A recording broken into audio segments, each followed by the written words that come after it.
بسم اللہ الرحمن الرحیم۔ السلام علیکم ورحمۃ اللہ وبرکاتہ۔ اسٹوڈنٹس، آج کا ہمارا ٹاپک ہے formation of interim government and 3 June plan. ہم سٹارٹ کریں گے فارمیشن آف انٹرم گورنمنٹ سے، جس میں ہم 4 سے 5 پوائنٹس جو ہیں وہ ڈسکس کریں گے۔ پہلے وہ پوائنٹس دیکھ لیتے ہیں۔ دیکھیں، پہلا پوائنٹ ہوگا عبوری حکومت یعنی انٹرم گورنمنٹ کا قیام۔ دوسرا جو پوائنٹ ہوگا وہ ہوگا ٹرمز اینڈ کنڈیشنز ہوں گی کہ کیا ٹرمز اور کنڈیشنز تھی جس کے مطابق جو ہے عبوری حکومت یعنی انٹرم گورنمنٹ میں شامل ہونے کی اجازت تھی۔ تیسرا جو پوائنٹ ہے وہ ہے کہ کانگریس اور مسلم لیگ کا سٹانس کیا تھا پہلے تجاویز کے حوالے سے، اور بعد میں ان کا جو رد عمل تھا وہ کیا آیا تھا۔ چوتھی چیز جو ہے وہ ہوگی ہماری کہ برطانوی حکومت نے کابینہ مشن میں کیا تجاویز پیش کی تھی، اور ان تجاویز کو پیش کرنے کے بعد ان کے سٹانس میں تبدیلی کیسے آئی تھی۔ اچھا، ہم پہلے پوائنٹ سے سٹارٹ کرتے ہیں۔ دیکھیں، جب برطانوی حکومت نے کابینہ مشن پلان پیش کیا تو اس میں ایک فیصلہ کیا گیا تھا کہ برصغیر پاک و ہند کی جو بھی پولیٹیکل پارٹی ان تجاویز کو مکمل طور پہ ایکسیپٹ کرے گی، ان کو عبوری حکومت یعنی انٹرم گورنمنٹ میں شامل کیا جائے گا یا دعوت دی جائے گی۔ اور ساتھ ہی ساتھ یہ چیز بھی واضح کر دی گئی تھی کہ اس پلان کو مکمل طور پہ ایکسیپٹ کرنا ہوگا، اس میں کسی قسم کی کوئی امینڈمنٹ، کوئی چینج، کسی قسم کی کوئی اجازت نہیں ہوگی، اور نہ ہی اس بات کی اجازت ہوگی کہ کوئی جماعت اس کے آدھے حصے کو آپ کہہ لیں ایکسیپٹ کرے، چند شکوں کو ایکسیپٹ کرے، چند کلوزز کو ایکسیپٹ کرے، اس چیز کی بھی اجازت نہیں دی گئی تھی۔ یعنی اگر ہم اس کی سمری دیکھیں تو ہمارے پاس ایک چیز واضح ہو جاتی ہے کہ پہلی جو فیز تھا، پہلا فیز، اس میں ہمیں ٹرمز اینڈ کنڈیشنز بتا دی گئی تھی، and that was the first step towards the implementation of cabinet mission plan. اچھا، اب ہم کانگریس اور مسلم لیگ کا رد عمل دیکھتے ہیں۔ دیکھیں، کانگریس نے اس پلان کو جزوی طور پہ تسلیم کیا تھا، اور ساتھ میں یہ بیان بھی دیا تھا کہ اس مشن کی چند تجاویز پر ہمیں اعتراض ہے، ہم اس کو تسلیم نہیں کریں گے۔ اچھا، کانگریس کو اعتراض یہ تھا کہ وہ چاہتے تھے کہ دستور ساز اسمبلی کو اس پلان میں ترمیم کا حق ہونا چاہیے۔ مطلب اگر ہم اس کو بھی سمرائز کر لیں تو ہمارے پاس ایک چیز نکلتی ہے کہ کانگریس نے اس پلان کو ایکسیپٹ نہیں کیا تھا، اور جو کہ برٹش ول کے یا آپ ان کی کہہ لیں کہ ان کی رضا کے خلاف تھا۔ اچھا، نیکسٹ ہم دیکھتے ہیں مسلم لیگ کا سٹانس۔ مسلم لیگ نے اس پلان کو مکمل طور پہ سٹارٹ میں تو ریجیکٹ کیا تھا، لیکن جب ان کی ورکنگ کمیٹی یا کونسل کا اجلاس ہوا تو اس کے بعد یہ فیصلہ کیا گیا کہ ہم کیبنٹ مشن پلان کو مکمل طور پہ ایکسیپٹ کرتے ہیں۔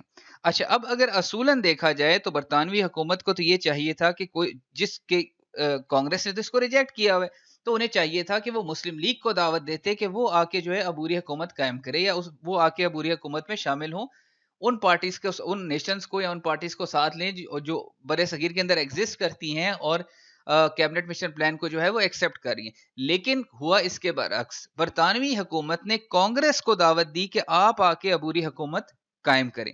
تو یہ بیسیکلی ان کا جو سٹانس تھا اس کے اندر ایک چینجنگ آئی تھی۔ ہم آگے دیکھتے ہیں ڈائریکٹ ایکشن ڈے کے حوالے سے۔ دیکھیں، برطانوی حکومت نے کانگریس کو دعوت دے دی اور یہاں تک کہا، پنڈت نہرو کو کہا کہ آپ حکومت قائم کریں، اور ان کا ایز اے پرائم منسٹر جو ہے، یعنی ایز اے وزیر اعظم جو ہے، ان کا تقرر کیا گیا تھا، اور انہیں کہا گیا تھا کہ آپ اپنی کابینہ جو ہے وہ تشکیل دیں۔ اچھا، ان حالات کو مد نظر رکھتے ہوئے مسلمانوں کے اندر شدید مایوسی تھی۔ کیونکہ دیکھیں، وجہ یہ تھی کہ بیسیکلی حق تو مسلمانوں کا بنتا تھا، تو انہیں ایک چیز کلیئر نظر آ گئی تھی کہ اس کا مطلب ہے کہ نہ کانگریس ہمیں ایگزسٹ کرنے دے گی اور نہ ہی برٹن گورنمنٹ کے ساتھ بات چیت کرنے کا فائدہ ہے۔ تو مسلم لیگ نے ڈیسائیڈ کیا کہ 16 اگست 1946 کو ڈائریکٹ ایکشن ڈے جو ہے وہ منایا جائے گا۔ اچھا، ڈائریکٹ ایکشن ڈے کے حوالے سے میں آپ کو بتا دوں کہ بیسیکلی اس کا مطلب کیا ہے کہ جب ایک گروپ کے اوپر، جب ایک کمیونٹی کے اوپر جو ہے، یا جب ایک نیشن کے اوپر جو ہے ان کے رائٹس کے اوپر وار کیا جاتا ہے، تو وہ بیسیکلی اس کے خلاف ریزسٹ کرتے ہیں، وہ سامنے آتے ہیں، اور جس میں پبلک میٹنگز کا انعقاد ہوتا ہے، جلسے جلوس کیے جاتے ہیں، اور پرامن جو ہے ایک پروٹیسٹ کیا جاتا ہے۔ تو مسلم لیگ نے یہ فیصلہ کیا تھا کہ ہم پروٹیسٹ اس لیے کر رہے ہیں تاکہ ہم برطانوی انفلوئنس یا غلامی کہہ لیں آپ، اور ساتھ ہی ساتھ جو ایک ہندو ڈومینیشن جو مسلمانوں کے اوپر حاوی ہو رہی تھی اس سے بچا جائے۔ مسلمانوں کو جو ہے اس پروٹیسٹ کے ذریعے، جو وہ مسلمان جن کے اندر ابھی تک جو ہے یہ سوچ نہیں آئی پاکستان کی، یا جن کو ابھی تک نہیں پتہ لگا ہندوؤں کے رویے کا، یا جو خوف زدہ ہیں، ان کو جو ہے وہ موٹیویٹ کیا جائے کہ نہیں، اب ہم مل کے جو ہے ان نیشنز کے اگینسٹ لڑیں گے۔ تو یہ فیصلہ کیا گیا تھا کہ ڈائریکٹ ایکشن ڈے کے دن، یعنی 16 اگست کے دن، تمام کے تمام جو بزنسز ہیں ان کو بند کیا جائے گا، کاروبار بند کیے جائیں گے، پبلک میٹنگز کی جائیں گی، اور لوگوں کو کانگریس اور برطانوی حکومت کی جو ایک ڈوئل پالیسی ہے اس سے آگاہ کیا جائے گا۔ ساتھ ہی ساتھ اس بات پہ بھی فیصلہ کیا تھا کہ جن جن لوگوں کو برطانوی حکومت کی طرف سے خطابات دیے گئے ہیں، وہ کہا گیا تھا کہ وہ ان خطابات کو واپس کر دیں۔ اچھا، ایک بات آپ نے ذہن میں رکھنی ہے کہ یہ ایک پرامن احتجاج تھا، اس میں وائلنس کا عنصر نہیں تھا۔ اور اس کی آپ کے پاس ایک کلیئر کٹ مثال ہے کہ مسلم لیگ نے کہا تھا کہ 16 اگست کو ڈیمانڈ کی تھی کہ 16 اگست کو پبلک ہالیڈے جو ہے وہ ڈکلیئر کی جائے تاکہ کسی قسم کا ٹکراؤ کا جو ہے وہ خطرہ نہ ہو, کسی قسم کی شدت پسندی شر پسندی کا خطرہ نہ ہو. اچھا, اس چیز کو کانگریس کے جو رہنما تھے انہوں نے تسلیم نہیں کیا تھا, ٹھیک ہے, بلکہ وہ چاہتے تھے کہ ہم ہر حربہ استعمال کریں کہ کسی نہ کسی طریقے سے یہ پروٹیسٹ جو ہے یہ فیلئر کی طرف جائے, اور یہ برطانوی حکومت بھی چاہتی تھی انڈائریکٹلی, ٹھیک ہے. اچھا, اب سچویشن یہ تھی کہ مسلم لیگ جو ہے وہ تو اناؤنس کر چکی تھی, تو اس چیز کو مد نظر رکھتے ہوئے کانگریس نے اپنا ذہن بنا لیا تھا. انہوں نے ہندوؤں کو اور اب جو ہندوستان کے سکھ تھے ان کو فورس کیا تھا کہ آپ جو ہے اترے میدان کے اندر اور ہر حربہ بے شک وہ شدت پسندی کا ہی کیوں نہ ہو وہ استعمال کریں اور اس پروٹیسٹ کو جو ہے وہ فیل کریں.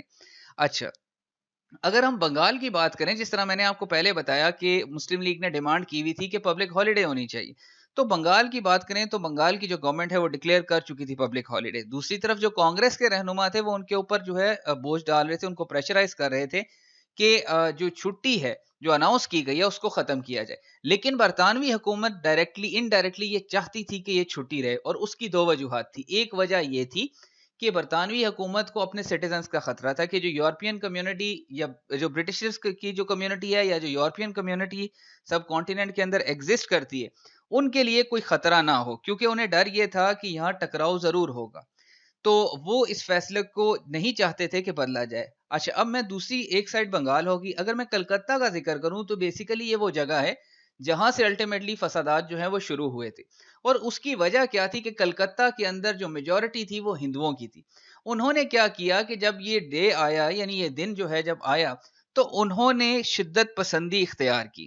اچھا, اس کی گواہی رائٹرز بھی دیتے ہیں. ایک برطانوی فوجی اور رائٹر تھے ایچ وی ہوڈسن, بقول ان کے ان فسادات کے پہلے 3 دنوں میں کم و بیش 20,000 افراد جو ہے ان کا قتل کیا گیا, اور ان میں میجورٹی جو ہے وہ مسلمانوں کی تھی.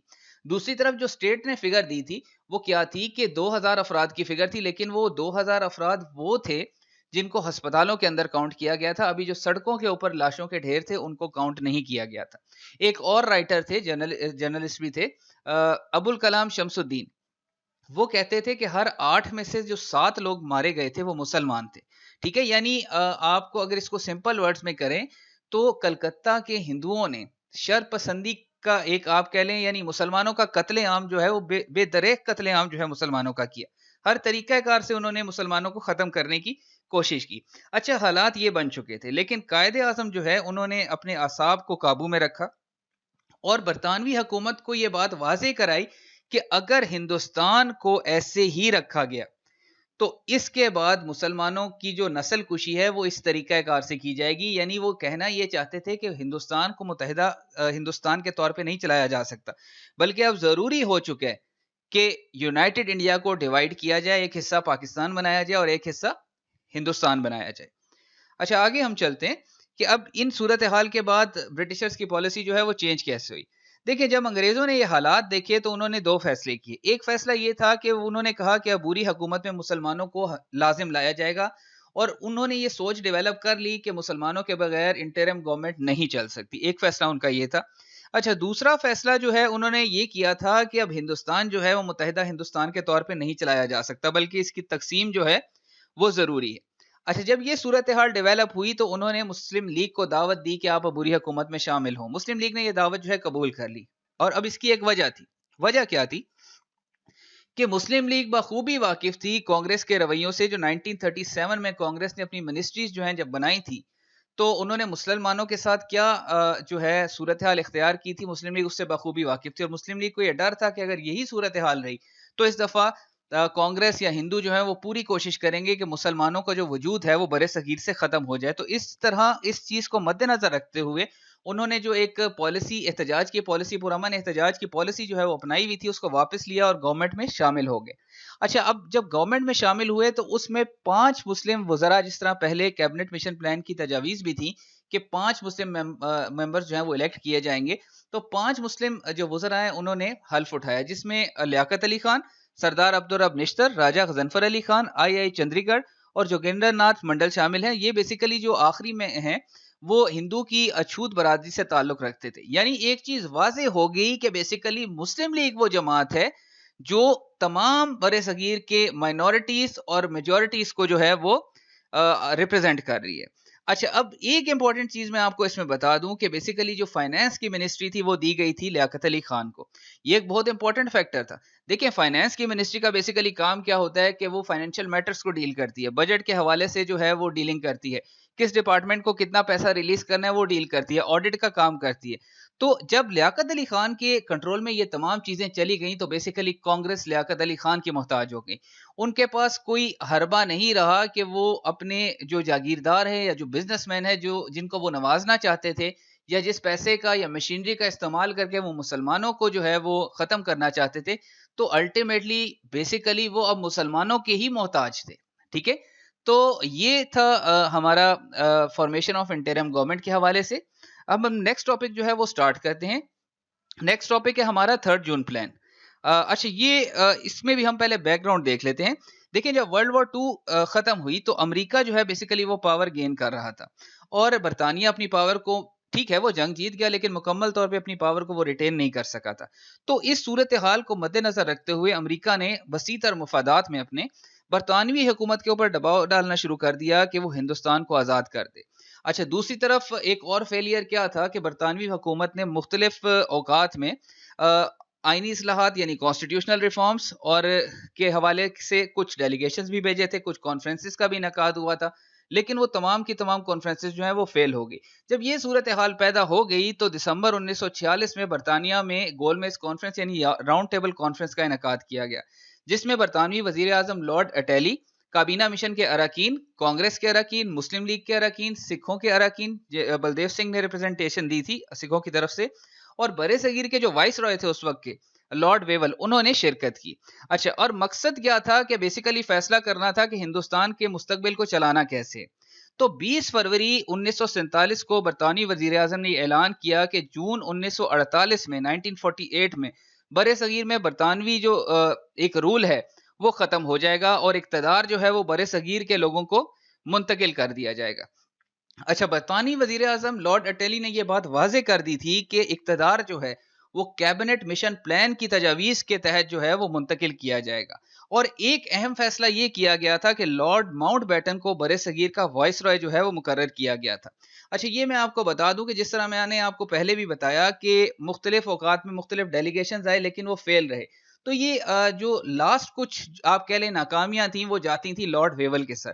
تو لارڈ ماؤنٹ بیٹن کو بھیجنے کا مقصد کیا تھا, انہوں نے 1857 کی جنگ میں بھی وہ برے صغیر میں تھے, ان کو بیسیکلی بھیجنے کا مقصد کیا تھا کہ وہ یہ چاہتے تھے کہ کسی نہ کسی طریقے سے متحدہ ہندوستان جو ہے اس کو متحدہ ہی رکھا جائے, پاور بے شک ٹرانسفر کر دی جائے لیکن جو سٹیٹس ہیں وہ ڈیولپ نہ ہو, وہ متحدہ ہندوستان کو ہم پاور جو ہے وہ آپ کہہ لیں کہ دے دیں, نہ پاکستان بنے نہ ہندوستان بنے, صرف انڈیا رہے, اور ان کو پاور دینا مقصود تھا. اچھا اب آگے ہم چلتے ہیں. جب یہ تمام چیزیں ہو رہی تھیں تو لارڈ ماؤنٹ بیٹن جو ہے وہ مارچ کے مہینے میں برے صغیر پہنچے اور انہوں نے اپنے عہدے کا حلف اٹھایا.